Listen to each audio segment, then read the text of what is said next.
Welcome to another episode of Musings at Thespace.ink. I'm Amrita Ghosh, and I'm very excited today to have with us a woman who wears many hats. Anju Maudgal Kadam is a communications professional joining us from Bangalore, India. She's the founder and chief nurturer of the internationally acclaimed movement, the 100 Sari Pact, a platform for voices of women to build the narrative of their lives through the medium of the sari. A mentor to startups and entrepreneurs for goal setting, vision, mission, and communications, she guides her mentees to plan and prepare for success and failure, something that we don't usually talk about so much these days. She's also the founder and director of webtv.in, a company that works to build effective communication for its clients. She's an ambassador for Binkathon, India's first women's only run, and I believe that some of the women also run in saris. A firm believer in a fit mind and body leading to unlocking potential, she champions the cause for women's health, fitness, because a healthy woman can change and impact so many more lives. Anju is also a yoga instructor and holds sessions to share practices on breath and mindfulness at corporate workshops and for individuals. If there is one description, though, that suits her best, it is that of a custodian of stories, especially those that inspire and bring change. Welcome, Anju. I'm delighted to be here, Amrita. Thank you so very much for having me. I want to start with something that maybe everybody does not know. Tell us about the 100 Sari Pact and why you began that journey. What did it signify for you and the other women who did it along with you? Sure, I'll lead you through the journey. I've said this before, it's perhaps one of the most dear journeys. Personally, the 100 Sari Pact is my riches. Literally, the bonds that I have made on the pact after my children, I think it's the best thing that happened to me. It's certainly in the last decade. In 2015, on the 1st of March, I posted a photograph of myself in the sari, and I said, come on, girlfriends, join in. I'm going to be wearing the sari 100 times this year, and I'm going to tell the stories that my saris hold in their folds, and join me. And I must say, Amrita, that I cannot take credit. I think any movement, any idea that that catches the fancy of people, people have to find something that they connect with it. You and I could plan something and say, oh my God, we're going to do something and it's going to become big and we're going to do this and we're going to do that. And we could just be sitting in our living rooms and talking about that, or in our offices and talking about that. It's only when that connection, when that actually happens, that a small idea seeded in someone's mind actually becomes big and becomes a movement. And I maintain till today that we were mere catalysts. This was bound to happen. This was just bound to happen. And what was the magic that happened? It was not just women standing vainly in their saris and taking pretty photos and saying, oh my God, I'm so gorgeous. Though I think that in itself is a very, very powerful statement for any woman to make. But what was happening was that all of us were telling stories of the extraordinary moments of our very ordinary lives. These were not celebrities telling stories. These were just ordinary, regular women like you and I telling the stories that mattered most to us. And that kind of shaped us into who we are.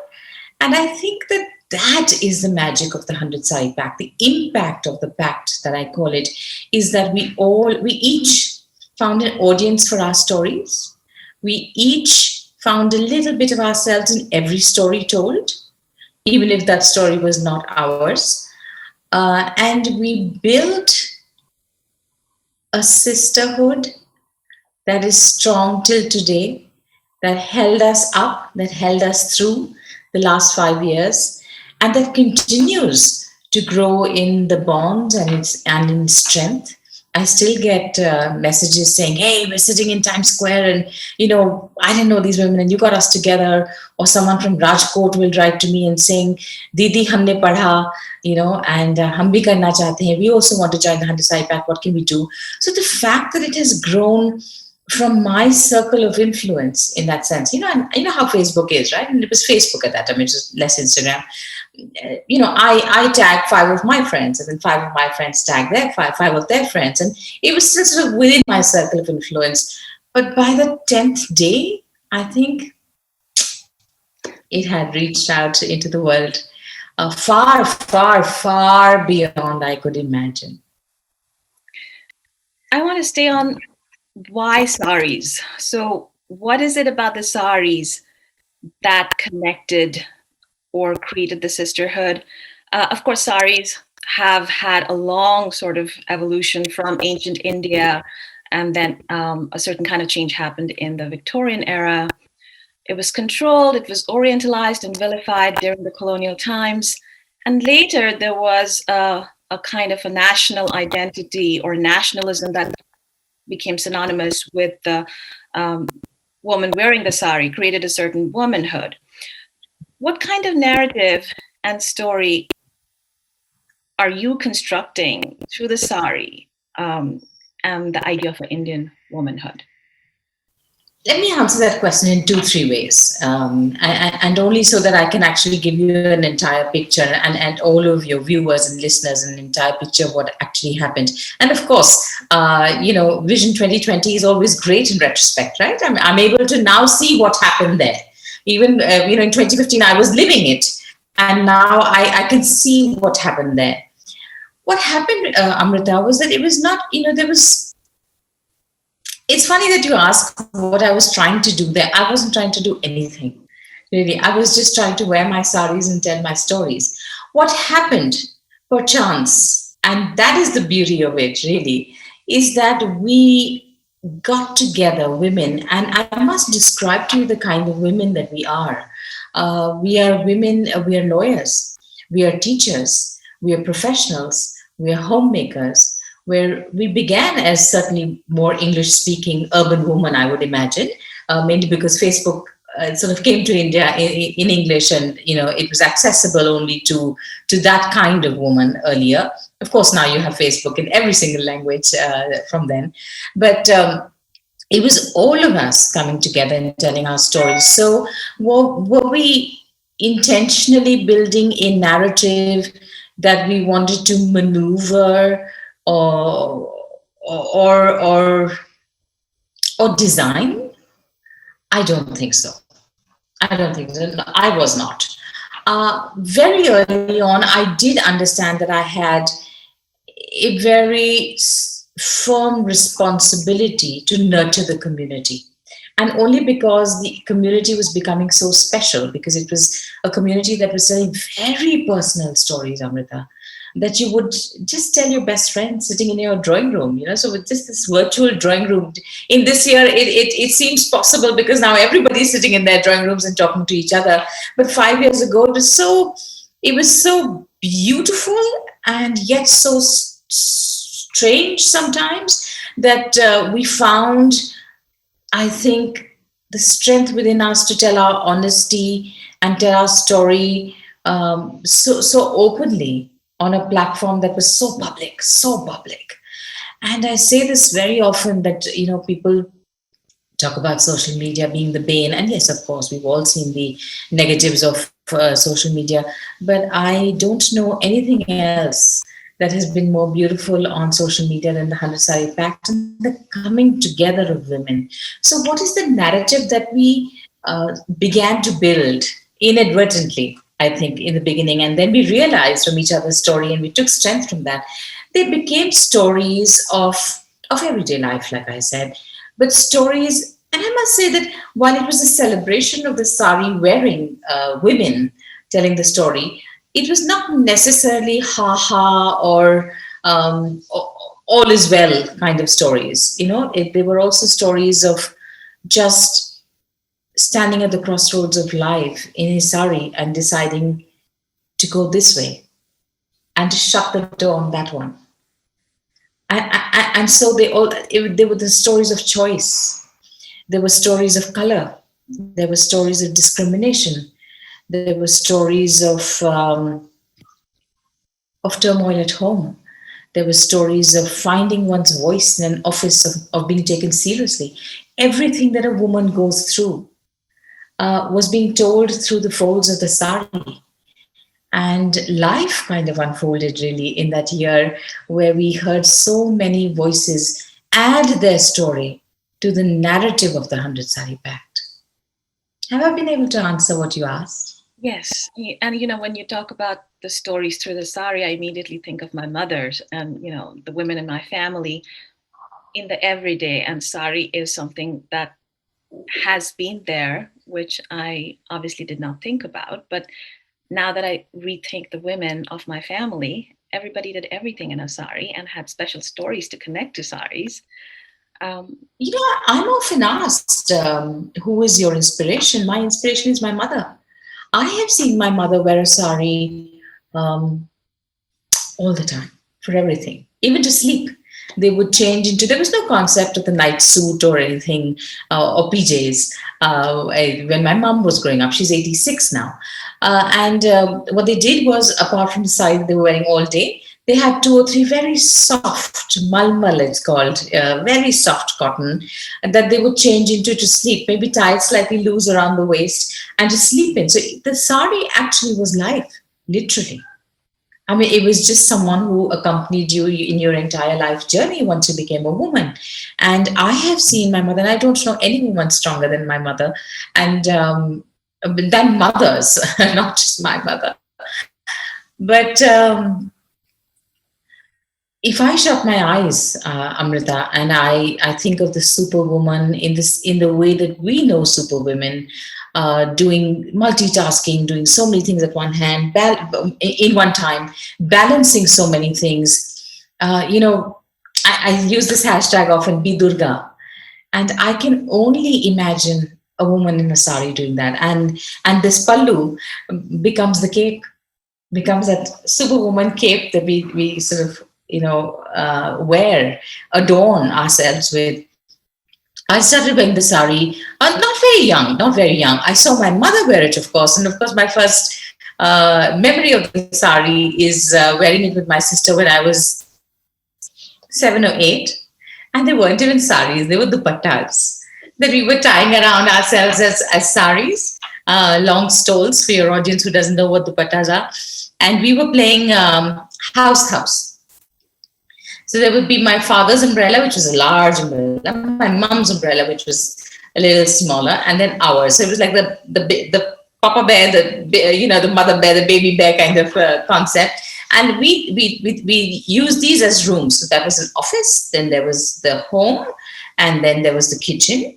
And my sister and I would dress up every day in our saris, dupattas, and we would go off to work into the big umbrella to office. So that is my first memory. And when I say that these are, of course, these are very personal, very dear memories. But for me, the sari is my identity. I think it's the collective identity of all of the Indian women. It is my identity. It is what I look to gather strength. It is what I look to gain a bit of gravitas. I was a very young journalist in Bombay on television. I was reporting on business, and I had to go to all of the businessmen, all of the CEOs, all of the bankers, and I had to talk to them. And I reached out for the sari to just give me a little bit of confidence, nervous inside, looking for a little bit of confidence. And then as I grew into my role, I became bureau chief very quickly. We were at the right place at the right time, I think, some of us. And then it became my friend. The sari is my friend. I take her along everywhere I go. I take her along and live my life in my saris. I want to shift the conversation to something I came to know recently, and it was called the Sari series, a digital anthology of documenting the different regional ways of wearing the drape. And there are so many different kinds. Then I also came across Rita Kapoor Chishti's book, Saris, Tradition and Beyond, from 2010. Um, so I want to think about beyond the drapes, the artisans, the weavers, the handloom industry, and the incredible work that goes behind the creation of the sari. Do you think this conversation and the sari, um, the conversation and the discussion about the sari lacks a certain kind of aspect to the labor part behind it? And it is only about the visual aesthetic representation of the sari. Amrita, I would have said yes 5, 7 years ago, but I think that, and I take great pride in saying this, I think the Saree Pact changed that narrative. It did, and I'll tell you why. Because, like I said, there were all kinds of women joining the pact, and there were also women who were telling the weaver stories on the pact. And there were women who, for example, I had asked once, "Can anyone tell me the provenance of the sari I'm wearing? Because I really don't know what it is." And then someone who was more of an expert would lean in and say, "Hey, Anju, I think this is from this region." So we began to also explore our own history. And I say this, that when we wear our sari, we wear our history. We wear the history of our region in the motif, in the color, in the dye, in the technique. There's so much influence from north to south, east to west. I give this example very often. Just like our dal and our sambar changes in taste, the sari, the way it's woven, changes from region to region. And we have that many kinds of saris being woven, not to forget the influence of Persia. When the Parsis came in, they brought in their saris, not to forget the influence of the Mughals in the geometric prints of our saris, and also the Telia Rumal, the ikat, is woven in a particular way. It's mathematical precision. It requires such amazing intelligence and amazing hand memory that is handed over from generations. You and I can't do that. You and I can't weave that sari. So we began to learn much more of where do my clothes come from? Who wove my sari? Where has it originated? And we began to learn much more. And I think that like you asked, I think that narrative did shift with the Saree Pact, and the spotlight. Some of us, a lot of us, did turn to the weaver. I'll tell you a couple. May I tell you just maybe two stories? Please. I had gone to a weaver just outside of Bangalore, actually, and I talked to him. And I don't speak the language. I don't speak Tamil. And someone was with me, and I asked him, what are you doing? And it was very obviously a wedding sari being woven. The colors, the motif that I recognize is very South Indian wedding sari. The gold zari in it, almost like a maroon red. And I asked him, well, how do you feel when you weave this? Or, what are your emotions? And he said it so beautifully. It was almost poetic, the way he said it. He said, madam, I weave the elephants to wish her the strength of elephants. I weave the gazelle to wish her the grace of the deer. I weave the bountiful forest to wish her abundance in her life. I weave beautiful flowers for there always to be beauty in her life.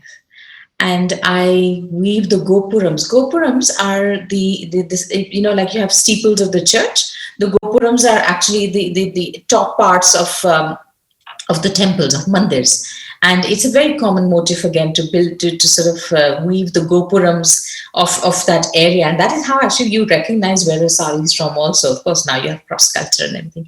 And he says, I weave the gopurams to give her the blessings of the god. And I had stood there, and I remember that I had tears in my eyes because I had just finished asking him what his kids did. And he said, my children, one is in a BPO and one is a sofa upholstery guy. And I said, they're not weavers. And he said, no, ma'am, I don't want my children to be weavers. There's nothing in this for us. And I had tears in my eyes, and I said, you do all of this for a bride-to-be, for the sari. And thank you for that, because I think it's a gift that they offer us, that for so much beauty in our own lives. And Amrita, it's a gift that they cannot afford for themselves. A weaver's wife does not have the saris that you and I have, even though you may imagine that, oh my God, of course they can weave this for themselves. They can't because it's very expensive. And I'm going to tell you one more story, which will just smack down, bring us, to really what is, even in the middle of the pandemic, the kind of trouble that our artisans are in. But this is not a story from 2020. This is a story from 2015. There's a dear friend of mine. Everyone's a dear friend of mine now from the Thespace.ink Impact, even if I haven't met them. But I have met Pam. Pam is in Washington, D.C., and she was working with IBM at that time. And she knew that she would be retiring soon. So she was already chasing a master's in media at George Washington University. She decided when she came here, she started doing the Thespace.ink Impact. She started wearing her saris to work. She was scared about cultural appropriation. She talked about that also because she was a white woman wearing a sari. And then she decided that she would do her dissertation on silk. And she started tracing silk because just like most of our kids now don't know that the milk comes from cows and not a carton from the supermarket, not too many people know that silk is woven by a silkworm and cotton grows on it. Cotton is a crop. So she began to do this work with silk, and she used to go to Kanchipuram, which is just outside of Chennai and about a 4-hour drive from Bangalore, where I live and where she lived too. And she ended up in this weaver's house. She met him a couple of times, and once when she was there, she was just asking him, what are you weaving, something. And his wife was standing at the door. And again, all of this translation being done by her driver, Altaf. And she asked, what did you wear for your wedding? She asked this lady, and she said, I wore a lovely sari. His father wore it for me. And she said, can I see it? Do you have it? And so they brought that sari out, and it was lovely. It was worn in some places, gone in some places. And she asked, how often have you worn the sari? And she said, for every occasion, every special occasion, I bring out the sari. Whether it's for my child's birth, for my baby shower. We have a 7th-month ceremony in India also. And I have worn this for marriages. I've worn it very, very often now. It's my special sari. And she was, Pam was so happy to hear that. And you know how white people actually almost revere their own gowns, their white gowns. They keep them for generations, And this weaver was actually watching this entire exchange, and he looked at her and said, ma'am, you like it? And she said, yes, I love it. It's lovely. And then he asked her, would you like to buy it? And Pam was just stunned. She couldn't believe that he was asking her if she wanted to buy his wife's wedding sari. Pam bought it. She bought it and she came to Bangalore. She had it dry cleaned, she had it done, she had it polished, the sari. She drove right back the next weekend. She went to their house. She called the lady and she gave it to her and said, this is my gift to you. I'm returning your wedding sari to you. And she told the man, you will never, ever sell this sari again. This holds her most beautiful memories. This sari belongs to her. And really, with that story, that story makes me it makes me choke up even now. That is the state of our weavers, Amrita. That is the state of our weavers. They're daily wage earners. If they don't weave, they don't make money, and they can't afford what they weave. So yes, we discussed a lot of where our clothes came from. We got to know the plight of the weavers. Some of us, ever since then, in our own capacity, have been doing a lot of work with the weavers, helping them weave, maybe bringing them up to date. There are some women in fashion who have taken it upon themselves to also bring the sari, sort of update the sari into what women want for today. So yes, I think we've, in our own way, managed to build at least a conversation. Thank you for that, and those incredible stories that you just narrated. I think my next question comes out of this aspect of the artisanship and the weavers. and the sadness that they don't want their children to continue in the same profession because they think there's nothing in it, as you mentioned. Um, so, you know, how do we then understand the class aspect of the sari? Because, as you also said, it perhaps there is an elite bourgeoisie celebration of the sari, um, which is very different from the different cross sections of South Asia, definitely India, in how the sari is worn in the everyday, adapted to the everyday. So, this kind of celebration, is it very much a class aspect? As you said, many people cannot even afford the kinds of saris that you and I might think of or can afford. So, how much is this a very class phenomenon? It's a tough one to answer in just a few words, but I just like we say that they can't afford this. A sari, Amrita, a cotton sari, costs 350 rupees, which is what, $3 in the US dollars, maybe four, and from 350 rupees to 2.5 lakhs. That's the range of the saris. And in that, of course, there are the weavers, and there's the power loom sort of churning out the saris also, and they have their own challenges. But I feel that the sari for the women of India, even though we are from all classes, is a great unifying factor. It's kind of unified the women in a manner that has cut class divisions. So if it's Diwali, and today you and I are speaking on the eve of Diwali, on Dhanteras actually. Diwali is a big festival. It's a festival of lights in India. It's like Christmas for the Western world. And on Diwali, the house helps.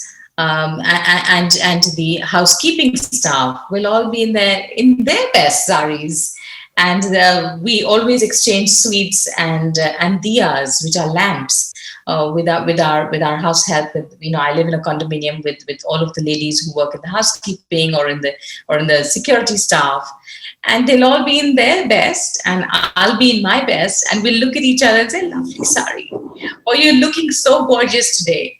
And it's just, I find that it kind of binds us in a bond that very little else does because of the class divisions. We don't have that much in common. But the fact that we are celebrating our womanhood, the fact that we have taken the pains to get dressed in our best, whatever our best may be, is certainly unifying. The sari in itself does not discriminate, and that's what I mean. I don't think it's a people thing. I think it's a sari thing. The sari is a benevolent piece of garment. It does not discriminate. It will wrap around you, it'll wrap around me, it'll wrap around someone 3 times my size, it'll wrap around my 16-year-old daughter, it'll wrap around anyone at all. It's a one size fits all. The sari is worn in the fields of India. It's a kashta sari. They wear it sort of in between their legs. It's almost like a pair of shorts. That they wear to sort of sit down and work in the fields. I'm married to a Maharashtrian, and the kashta sari is worn in the fields quite a lot. Your fruit seller will be wearing a sari in India in the streets. Bankers wear saris. It's quite a formal attire for the Indian banker women. I know that teachers wear saris all the time. Doctors wear saris. So it cuts across class distinction. It does.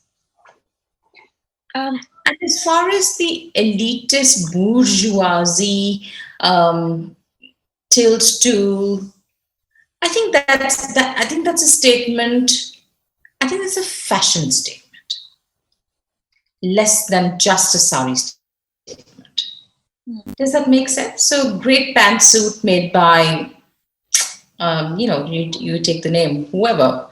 McCarthy or anyone abroad, anyone here, is so different from your jean pant that is available on the road that others will wear. And similarly for saris, you get saris in every range. My next question, sort of, you've touched upon it, but I want to ask this because I was once questioned about this. It's a problematic question. I have been thinking about it, and I think it's important to at least have a conversation and an exchange. So I was once asked about the stifling nature of the sari, that it is impractical, an obstacle to the mobility of the woman's body, basically calling the sari a patriarchal clothing, a garment. Certainly a very colonial discourse of the sari itself.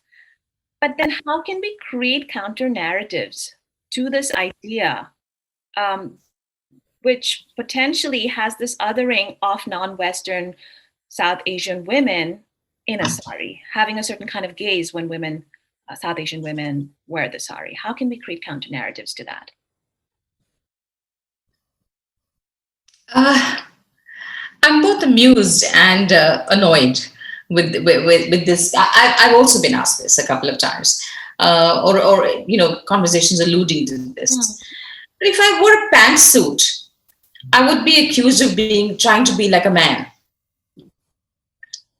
If I wore something else, I would be like, oh my God, this is sexy stuff that you're wearing. Not that the sari can't be sexy. You and I know that it can be as sexy as it comes.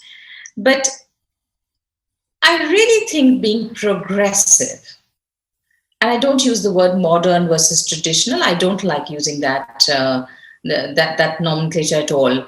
Being progressive, Amrita, is in the mind, not in what we wear. I don't know any more fierce feminists than my aunts and my mother and women that I have admired in the past who have fought for their right to have a seat at the table. Not only have a seat at the table, but to raise their hands to be heard. And they've done it in a sari. I think it's empowering as a government. I think it has built women up, and to my first reaction is leave my sari alone out of this whole conversation of patriarchal, not patriarchal.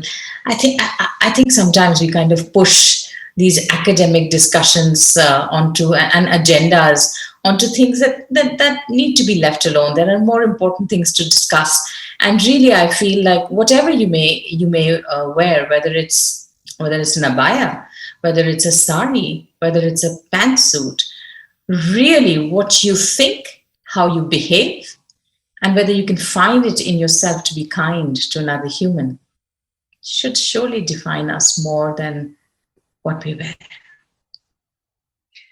And with that, I want to come to the final thought about the status of the sari in India specifically. Has it become more and more of this exotic attire / clothing in India itself, only worn by women on special occasions, weddings, what have you? So is it kind of this special attire within Indian women now? A certain class of Indian women, obviously. Yeah. I don't think so. And I think, and again, I think that we managed to bring that shift with the 100 Saree Pact, where women are now, for example, wear my saris to important meetings. I wear my sari sitting at home. Here I am talking to you. This is my way of acknowledging the weaver, even in lockdown. Yes, of course, when I'm doing the housework, I may be in my PJs. I've actually dressed up and worn my saris often. You must have seen my Instagram posts. I wear it often to acknowledge the weavers who are going through such a hard time at this time. I've worn my saris to weddings. I've worn my saris to a regular office day because I just needed to feel like I got this, that feeling. I've worn my saris to a bar after work, and it has just seamlessly wrapped around me and been a part of my life. wherever I go. And I know many, many, many women who are doing this today. And I think that we managed to break that inhibition, perhaps I should call it sometimes, of being seen, and like you said, of being seen as slightly traditional women, or we should only wear a sari to a puja or something. I think we've managed to break that. And also, you just spoke about the drape series, etc. The many, many drapes that you have for a sari, the many, many types of saris that we have, they're so amenable to different fun things, right? I mean, I remember when I was doing the TED talk in Bombay, my daughter, who was 13 then, had come in a Zara jumpsuit to watch her mother give the TED talk. And I think something clicked that time, Amrita. And I noticed this change, which is why I'm bringing up this example for you.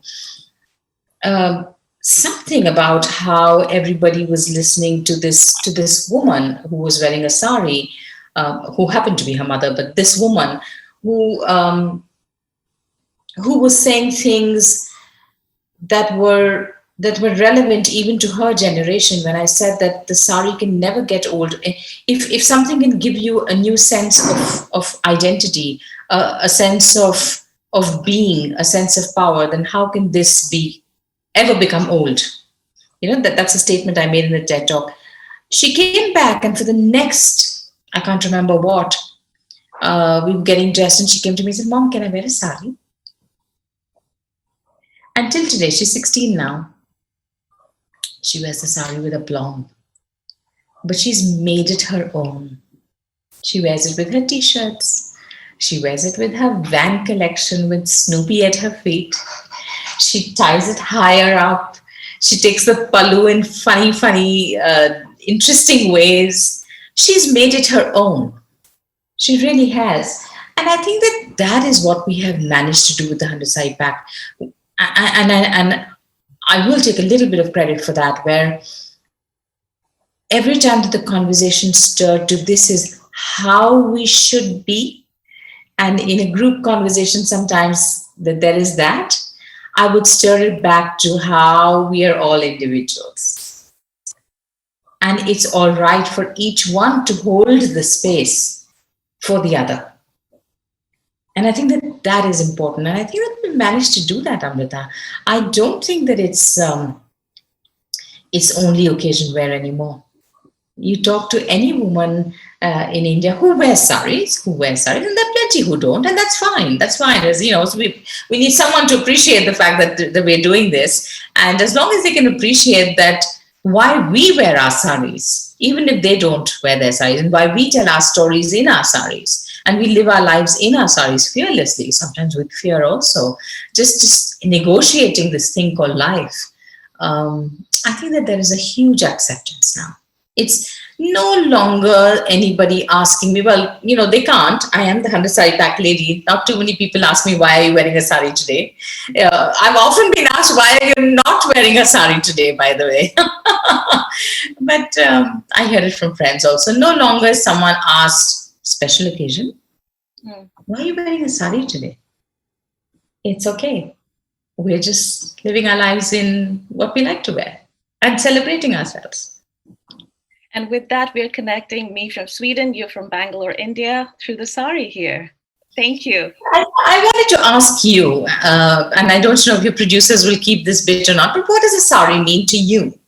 To you personally, what does it mean to you? To me, it means a legacy of the women that my mother, surely, my grandmother, and the women within the family that I've seen, I have learned so much from.